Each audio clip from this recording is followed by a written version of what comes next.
बिस्मिल्लाहिर्रहमानिर्रहीम। अस्सलाम वालेकुम। Welcome to animal success YouTube channel. Viewers, मैं हूं राना जैनुल आबिदीन और लोकेशन है जी डिस्ट्रिक्ट विहाड़ी।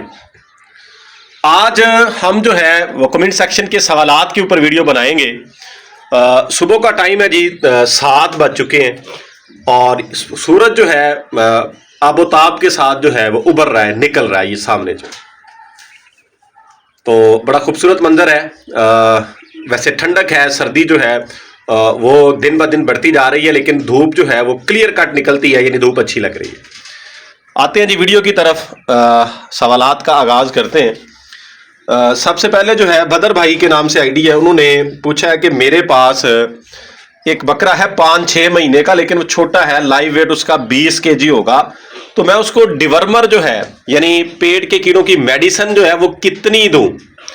तो मेरा भाई ये जितने भी डिवर्मर हैं उनके ऊपर उनकी डोजेज होती है जो कि एक दूसरे से मुख्तलिफ होती है। यानी तमाम जो कंपनीज हैं उनकी डोज एक जैसी नहीं है। तो आप जो ऊपर डोजेज मौजूद है उसके मुताबिक दें। जैसे ये एल्बेंजोल का पड़ा है मेरे पास, इसके ऊपर इसकी डोजेज मैं आपको बता देता हूं। ये इसमें है जी भेड़ और बकरी के लिए 1 मिलीलीटर फी 10 किलोग्राम, 10 kg के ऊपर ये एक है। तो इसी लिहाज से जितने भी डिवर्मर हैं उनकी लिखी होगी, आप उसके मुताबिक जो है वो डिवर्मर का इस्तेमाल करें तो शानदार रिजल्ट आपको मिल जाएंगे। वैसे अमूमी तौर पर आप ये जैसे ये लिखा हुआ था ये 20 kg का भी है, तो आप इसको डबल दे सकते हैं। ये नहीं है कि 1 ही आपने देनी है, मतलब 5 ml आप दे सकते हो उसको। नेक्स्ट क्वेश्चन है कि 15 दिन के जो बच्चे हैं उनको जो ऑयल तैयार करते हैं हम लोग, मिक्स ऑयल पका के, वो इस्तेमाल करवा सकते हैं? जी मेरा भाई, आप बिल्कुल इस्तेमाल करवा सकते हैं, बल्कि जिस तरह का मौसम है वही इस्तेमाल करवाएं आप। और ये तेल इस्तेमाल करवाने का ख़ास तौर पे छोटे बच्चों को, जैसे आप कह रहे हैं 15-20 दिन के वो दूध पीते बच्चे हैं, तो उनको बेहतरीन जो तरीक़ाकार है वो यही है कि आप दूध पिलाने से पहले उनको ये पिलाना शुरू करें। 2 cc से शुरू कर दें, फिर आहिस्ता आहिस्ता बढ़ा के उसको 5-7 cc पे आप ले जा सकते हैं। यानी पहले ये ऑयल पिला दें, उसके बाद जो है आप ऊपर से उनको दूध पिला दें। सिर्फ एक बात का आपने ख्याल करना है कि अक्सर बच्चे जो है वो ऑयल पीने के बाद कुछ देर उसकी स्मेल, उसके जायके की वजह से दूध नहीं पीते, तो उससे आपने परेशान नहीं होना। वो 15-20 मिनट बाद पी लेंगे। आप ऑयल ही उनको इतने वक्फे से पिला दें पहले, उसके बाद 15-20 मिनट के बाद जो है फिर दूध पिलाएं, वो पी लेंगे इंशाल्लाह ताला। नेक्स्ट जो है भाई हैं जी इमरान यकूब, उन्होंने पूछा है कि बकरी के गले में गिल्टी का क्या इलाज है? अच्छा, गिल्टी ये अब या तो गिल्लड़ की होती है या फिर बाज़ दफ़ा रसौली बन जाती है। अगर तो रसौली है तो आप पेन किलर बस लगा दें, बाकी ज़्यादा आपको कोई ट्रीट करने की ज़रूरत नहीं है। वो थोड़े दिन के बाद जब कंप्लीट हो जाएगी, उसका जो ड्यूरेशन है, पक जाएगी, तो वो फट जाएगी। जब वो फट जाएगी तो उसमें मवाद होगा, गाढ़ा सा मवाद, रेशा सी, वो आप उसको दबा के निकाल देंगे अच्छे तरीके से साफ़ करके, और जो उसकी अंदरूनी सतह है उसमें नमक भर देंगे और उससे इन्फेक्शन नहीं होगी फिर। और अगर गिल्लड़ है तो फिर आप आयोडीन का इस्तेमाल करवाएं उसको। लोगोल आयोडीन ले लें, आयोडाइज वो मेडिसिन के नाम से मिलता है, या फिर जो आम आयोडीन नमक है इसका भी आप यूज़ करें तो इससे भी अफाका हो जाएगा। इसके बाद भाई हैं जमरोज़ खान के नाम से आईडी थी, और उन्होंने कहा जी हमारा इलाका जो है वो काफ़ी सर्द इलाका है, मेरे पास गब्बन जानवर है, मैं उसको रात में दलिया, खल, चोकर, मीठा सोडा, यानी ये 5-7 चीज़ें जो हैं दाना वगैरह मिला के दे रहा हूँ, तो क्या ये ठीक रहेगा? जी बिल्कुल जी, आप दे सकते हैं गब्बन जानवरों को। आप तो वैसे भी कह रहे हैं कि हमारा एरिया जो है वो काफ़ी ठंडा है, तो आप ये चीज़ें रेगुलर अपने जानवर को इस्तेमाल करवाएं, लेकिन इतना करवाएं कि जितना वो डाइजेस्ट कर सके। ये नहीं है कि ओवर ईटिंग आप करवा दें, तो इसका कोई साइड इफ़ेक्ट नहीं है। आप अपने एरिया टेम्परेचर जितना भी उस एरिया के अंदर है उसके लिहाज से फीड दें, और अपने जानवर की सिचुएशन के हिसाब से, तो कोई इसका साइड इफ़ेक्ट नहीं है भाई, आप ये खिला सकते हैं रेगुलरली जो। इसके बाद नेक्स्ट क्वेश्चन है नुसरत अली भाई हैं, पूछते हैं कि जो आपने वो फूड पॉइजनिंग, लूज मोशन वाली वीडियो जो कैप्चर आपने की है, उसमें जो आपने इंजेक्शन बताए हैं, क्या वो छतरों के ऊपर भी अप्लाई हो सकते हैं, इस्तेमाल करवा सकते हैं? تو جی بالکل وہ جو ٹرائیبرسل ریمیوائکام کا انجیکشن کمبینیشن میں نے بتایا تھا وہ آپ استعمال کر سکتے ہیں جی، چھتروں کے اوپر بھی کر سکتے ہیں۔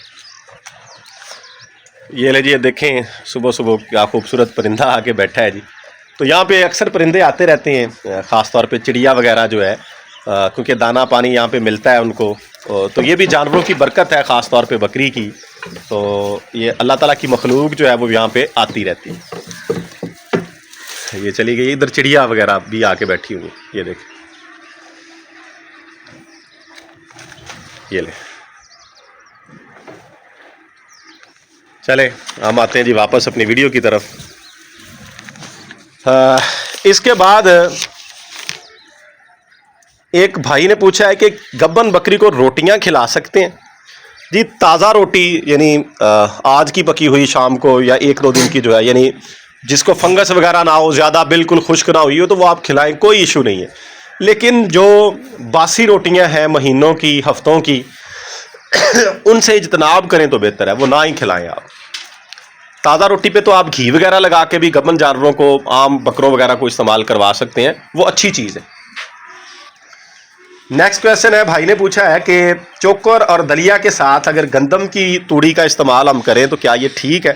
جی بالکل آپ کریں، میں خود کرتا رہا ہوں، ابھی ان دنوں میں تو میں نہیں کر رہا، اس سے پہلے میں نے کوئی 15-20 دن صبح کو یہی توڑی، یعنی گندم کی توڑی جو ہے اس میں چوکر دلیا وغیرہ ایڈ کر کے جانوروں کو کھلایا ہے، تو کچھ نہیں ہے، آپ ایزیلی اس خوراک کو مینج کر سکتے ہیں، کھلا سکتے ہیں جانوروں کو، کوئی سائیڈ ایفیکٹ اس کا نہیں، یعنی یہ توڑی استعمال کروائی جا سکتی ہے۔ اس کے بعد میں نے ایک ویڈیو بنائی تھی، اس میں نے ذکر کیا تھا ییسٹ کے حوالے سے، اس پہ مدثر بھائی ہیں، انہوں نے پوچھا ہے کہ ییسٹ دینے کا طریقہ کیا ہے کہ جانوروں کو آپ ییسٹ کیسے دیں گے؟ تو آپ چمچ کے ساتھ ویسے بھی جانور کے منہ میں ڈال سکتے ہیں ییسٹ جو ہے، تو اگر اس طرح سے جانور آپ کو تنگ کرتے ہیں، یعنی مینج نہیں ہوتا ہے، تو آپ ڈیزالو کر کے کسی چیز میں پلا سکتے ہیں، کاڑے وغیرہ میں، پانی وغیرہ میں، دودھ وغیرہ میں، یعنی اس کو حل کر کے وہ بھی آپ جانور کو پلا سکتے ہیں۔ یعنی آپ اس کو ڈرائی شیپ میں، پاؤڈر شیپ میں جانور کے منہ میں بھی ڈال سکتے ہیں، اور لیکوڈ میں اندر اس کا سولوشن بنا کے حل کر کے وہ بھی پلا سکتے ہیں۔ دونوں طریقہ کار جو ہیں ٹھیک ہیں۔ اس کے بعد ایک بھائی نے کہا جی اجوائن اور گڑ والا کاڑھا جو آپ بتاتے ہیں یہ ریئیکٹ کر جاتا ہے کیا؟ اس سے کوئی معاملات گبن جانور کے، یعنی ریئیکشن سے میرا خیال ہے کہ وہ یہی کہہ رہے ہیں کہ گبن جانور کے کوئی معاملات خراب تو نہیں ہوتے ہیں، ریئیکشن تو نہیں کرتا یہ؟ نہیں میرا بھائی، اگر یہ مناسب مقدار میں دیا جائے، یعنی جتنی ڈوزیج جانور بیئر کر سکتا ہے، برداشت کر سکتا ہے، یعنی فی جانور کو آپ 15 سے 20 گرام اجوائن، اتنا گڑ، پانی اور اتنا سا اس میں گھی ڈال کے دیتے رہیں آخری مہینے کے اندر، تو کچھ نہیں ہوتا جانور کو، اس کا کسی قسم کا کوئی ریئیکشن نہیں ہوتا ہے۔ میں یہ کئی سالوں سے اپنے جانوروں کے اوپر اپلائی کر رہا ہوں۔ ویسے مسائل جانوروں میں آتے رہتے ہیں، وہ اس وجہ سے نہیں ہے، یہ نہیں میں کہتا کہ مسائل نہیں آتے گبن جانوروں میں، بعض دفعہ جانور ابارٹ کرتے ہیں، لیکن اس وجہ سے نہیں ہے، کوئی اور ایشو ہو سکتے ہیں، اس کا کوئی اتنی ڈوزیج کا کوئی ریئیکشن نہیں ہے، یعنی یہ ہم دے سکتے ہیں۔ میں اب بھی میرے پاس جو گبن جانور ہیں ان کو دے رہا ہوں، انشاءاللہ آپ کو آنے والے دنوں میں دکھاؤں گا کہ ماشاءاللہ سے وہ کیسے تیار ہوتے ہیں۔ تو یہ سوالات تھے جی، آج کی ویڈیو کو اینڈ کرتے ہیں۔ مزید اگر کسی بھائی کا کوئی سوال بکری فارمنگ کے حوالے سے، بکریوں کے حوالے سے ہو تو آپ کمنٹ سیکشن میں پوچھ سکتے ہیں، انشاءاللہ تعالیٰ اسی طریقہ کار سے روٹین کے ساتھ ہفتہ 10 دن کے بعد یہ ویڈیو ہم پھر بنائیں گے سوالات کے اوپر۔ اب اینڈ کرتے ہیں، دعاؤں میں یاد رکھیے گا، اللہ تعالیٰ ہم سب کا حامی و ناصر ہو۔ فی امان اللہ، اللہ حافظ۔